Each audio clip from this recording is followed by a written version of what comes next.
Muito boa tarde, tudo bem com vocês por aí? Vamos chegando, vamos entrando. O nosso grupo de estudos, Oração Ação, se renova mais uma vez na tarde de hoje, na noite de hoje. Muito bom estar com vocês, é um prazer, uma alegria. Realmente é estimulante estudar com amigos, com pessoas inteligentes, pessoas comprometidas. Muito bom. Estejamos juntos, mais do que nunca. Gosto muito de uma observação de um amigo meu que parafraseava a conhecida frase: se correr o bicho pega, se ficar o bicho come. Ideia que espelha muito do nosso pensamento atual, na política, na religião, nas ideologias, nas polarizações todas.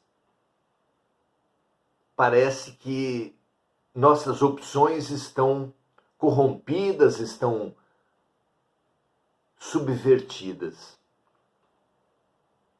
Parece que realmente não temos opção para onde quer que a gente olhe. Se correr o bicho pega, se ficar o bicho come. Mas esse amigo dizia, se juntar o bicho foge. Se juntar o bicho foge. É bem isso, foi porque aprendemos a nos juntar e nos adaptar que nós temos corpo até hoje. Porque nossos antepassados aprenderam a cooperar e a se adaptar. Hoje, atualmente, com as nossas crises, não será diferente. Aquele que conseguir cooperar e se adaptar a cada desafio, a cada situação, vai sobreviver, vai aprender, vai se curar, vai vencer. Muito bom. Aprendamos todos, em exercícios como esse, a nos integrar, a cooperar, a dialogar, dentro dos limites do que nos oferecem os meios de comunicação. Faça aí os seus comentários, participe, ajude, compartilhe, porque tudo isso é cooperação, é integração, é fraternidade. Muito bom. Hoje estamos na questão 147 do livro O Consolador, de Emmanuel, pela psicografia de Chico Xavier. Estamos começando um item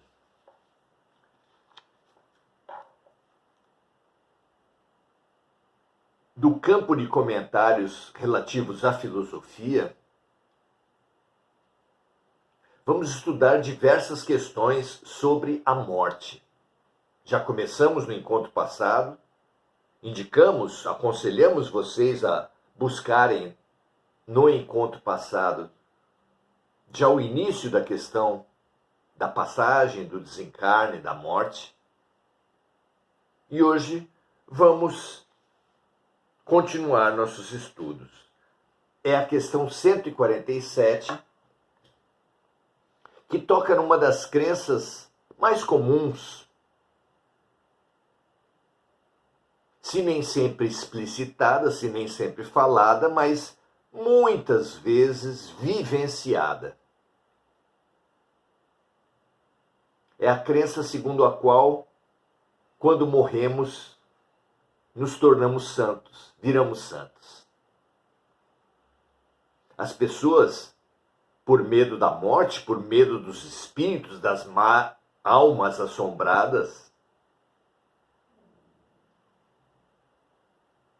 se detêm a elogiar, mesmo contra a verdade, elogiar o ser que faleceu, que fez a passagem, que morreu.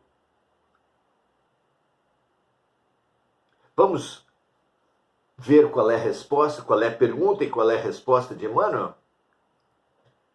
Pergunta 147, como eu disse. Proporciona a morte mudanças inesperadas e certas modificações rápidas, como será de desejar? A nossa tradução popular foi: morreu, vira santo? Emmanuel responde assim: a morte não prodigaliza estados miraculosos para a nossa consciência. Desencarnar é mudar de plano, como alguém que se transferisse de uma cidade para outra. Aí no mundo, sem que o fato lhe altere as enfermidades ou as virtudes, com a simples modificação dos aspectos exteriores. Importa observar apenas a ampliação desses aspectos, comparando-se o plano terrestre com a esfera de ação dos desencarnados. Há uma mudança, uma ampliação de pontos de vista, mas mudança interior, santidade, iluminação, melhoria abrupta? Certamente que não.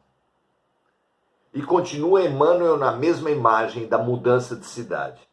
Imaginai um homem que passa de uma aldeia para uma metrópole moderna. Como se haverá, na hipótese de não se encontrar devidamente preparado em face dos imperativos de sua nova vida? Um índio de uma tribo isolada da Amazônia que viesse para São Paulo, para o Rio de Janeiro, Belo Horizonte, Salvador, quase que obrigatoriamente passaria por dificuldades, não é verdade? Como se haverá, na hipótese de não se encontrar devidamente preparado, em face dos imperativos de sua nova vida. Como se sentiria um índio em plena São Paulo? Deslocado, espantado, com muito medo? Necessariamente esses e muitos outros sentidos que lhe dariam essa sensação de inadequação, de deslocamento, de estar perdido mesmo. Continua Emmanuel dizendo: a comparação é pobre, mas serve para esclarecer que a morte não é um salto dentro da natureza. A alma prosseguirá na sua carreira evolutiva sem milagres prodigiosos.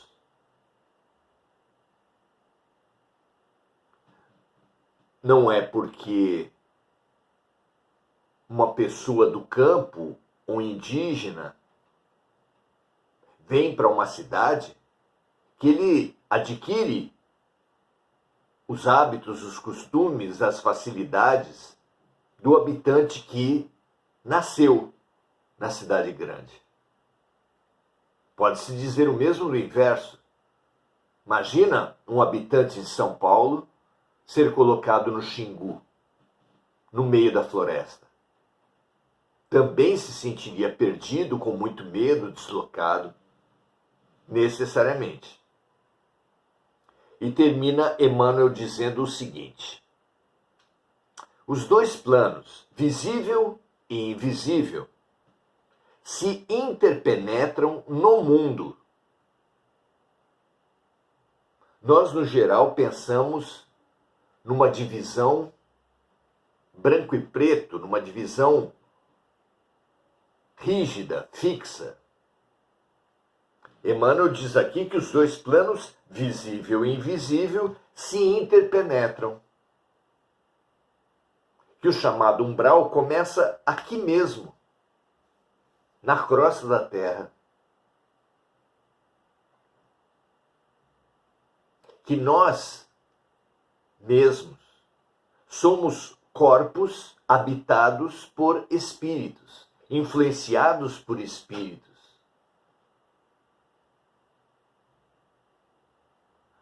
Os dois mundos se interpenetram, de forma que o encarnado, quando dorme, por exemplo, faz incursões maiores ou menores no plano espiritual e interage com espíritos que já estão desencarnados, voltando quando acorda, quando retoma a sua vigília. Da mesma forma, são muitos os espíritos que influenciam, que interagem, que obsediam ou assessoram, intuem positivamente as criaturas da Terra de acordo com a lei de sintonia. Então, é uma mesma humanidade e o fato de ter ou não ter corpo não bloqueia, não impede as relações dos dois planos. Dificulta, nem todos percebem a interação. Frequentemente são eles que nos dirigem, como disseram os espíritos a Kardec, quando Kardec perguntou se os espíritos influenciam na vida dos encarnados, ele disse: frequentemente são eles que vos dirigem. Aqueles que fogem do estudo da realidade espiritual com medo dos espíritos, saiba que é como um cidadão de um país ter medo das leis, quando é muito mais claro, muito mais necessário que todos nós tenhamos um conhecimento básico das leis, para podermos nos mover em sociedade. Assim como as leis da física, da química, cujo conhecimento nos dá uma capacidade muito maior de intervir, de atuar, de reagir, de agir na realidade objetiva. Lembremos que os homens, quando muito mais primitivos que esse nosso estágio, com tudo se espantavam, tudo acreditavam a um Deus de ira, de castigos. Se havia uma seca, era castigo de Deus. E com isso bloqueava o aprendizado. Deixava de pensar soluções como fazer uma represa, como irrigar suas culturas, como armazenar água. Só para dar um exemplo bem restrito, mas real. Então, os dois planos, visível e invisível, se interpenetram no mundo, e se a criatura humana é incapaz de perceber o plano da vida imaterial, é que o seu sensório, os seus sentidos, está habilitado somente a certas percepções. Então nós tomamos a realidade espiritual como uma surpresa, porque os nossos sentidos primitivos, grosseiros, não nos habilitam a ver, ouvir, sentir as influências espirituais. Pelo menos não para todos. Tem aumentado muito o número de criaturas sensíveis espiritualmente, mas ainda há bilhões que vivem na total inconsciência do mundo que nos cerca. Paulo, há 2000 anos, alertou a todos, dizendo que todos possuímos à nossa volta uma multidão de testemunhas. Certamente falando Paulo dos nossos acompanhantes, amigos ou inimigos espirituais.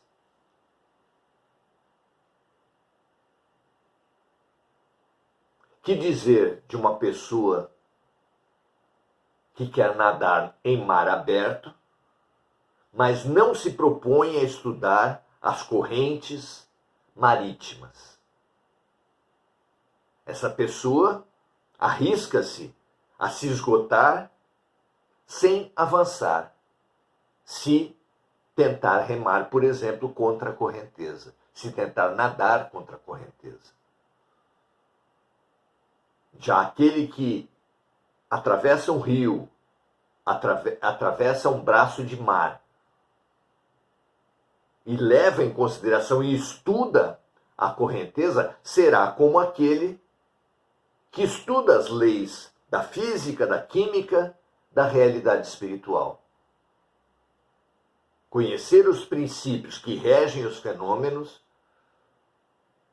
nos abre a um protagonismo, a uma capacidade muito maior em relação aos seres que cultivam a ignorância. Parece absolutamente lógico e esperado que isso aconteça, não é? Então, os dois planos, visível e invisível, se interpenetram no mundo, e se a criatura é incapaz de perceber o plano da vida imaterial, é que os seus sentidos, o seu sensório, seu campo sensório, está habilitado somente a certas percepções, sem que lhe seja possível, por enquanto, ultrapassar a janela estreita dos 5 sentidos.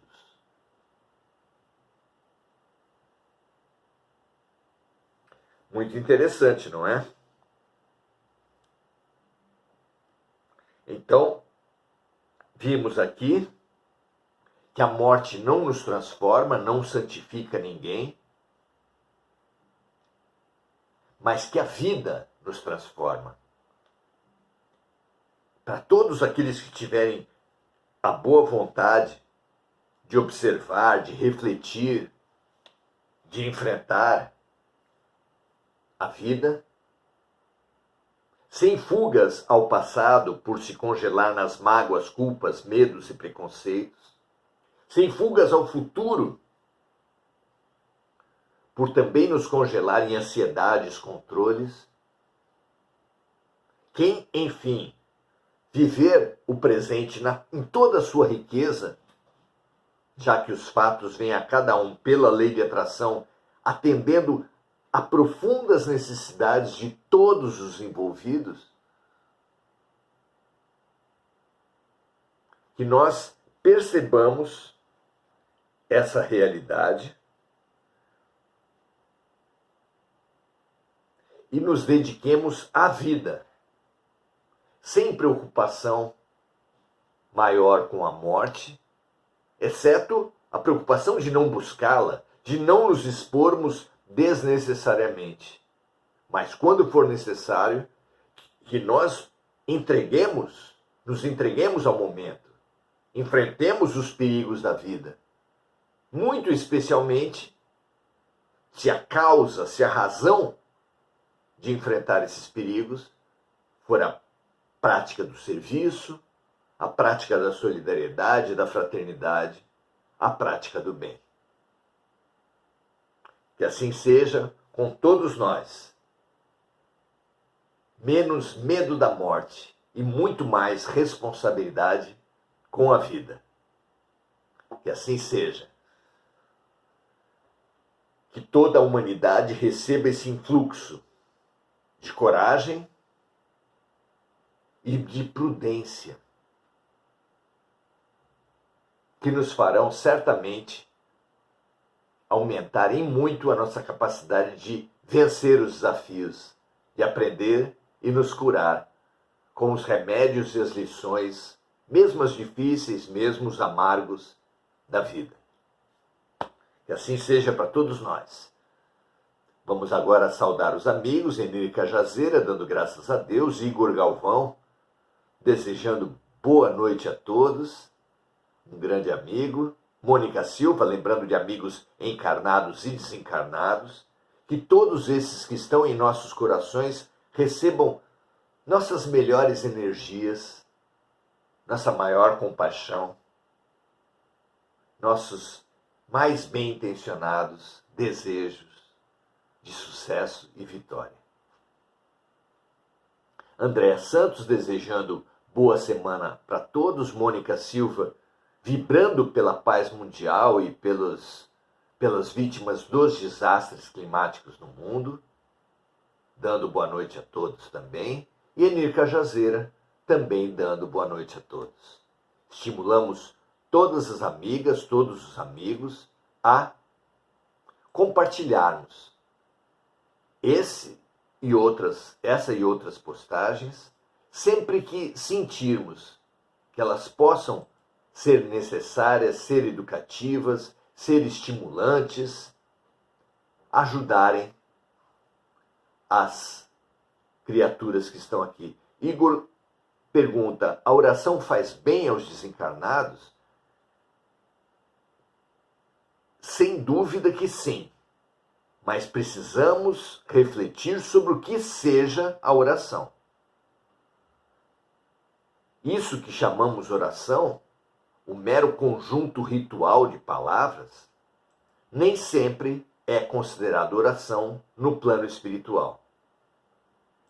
Oração, compreendida como tudo aquilo que elevar a nossa vibração, trazendo primeiramente aquele que ora, mas também aquele a quem se destina a oração, necessariamente um refresco, um acalento, um encorajamento. É energia. Assim como há algumas décadas atrás seria impensável para a criatura humana supor que luz é matéria, que existem átomos de luz, hoje chamados de fótons. Hoje, não conseguimos imaginar pensamento, sentimento, matéria mental como matéria, mas são. Nós também transmitimos, recebemos pensamentos e eles são sempre imantados, magnetizados com as energias com a qual nós emitimos. De forma que os maus pensamentos adoentam, a inveja prejudica, especialmente aquele que emite, a raiva, o ódio, nem sempre atinge aqueles que se quer atingir, mas sempre atingirá aqueles que emitem. Linda frase que fala que a mágoa, o ódio, a vingança é um veneno que a gente toma e espera que atinja o outro. Numa ignorância sem sentido e sem fim.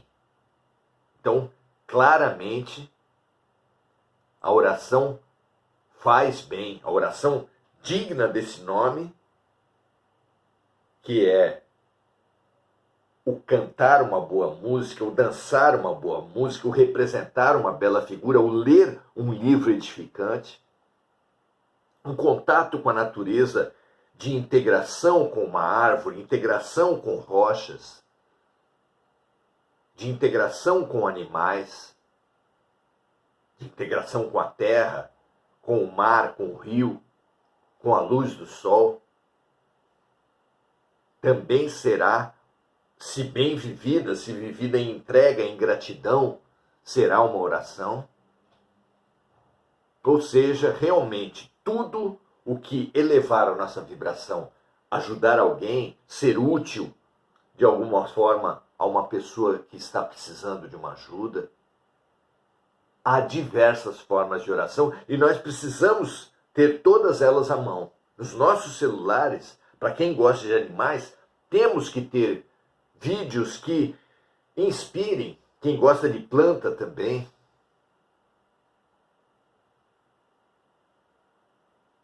Todos nós que precisamos tanto de amor, precisamos ter fotos, filmes, mensagens dos luminares que passaram pela Terra e que nos deixaram tantas ferramentas luminosas.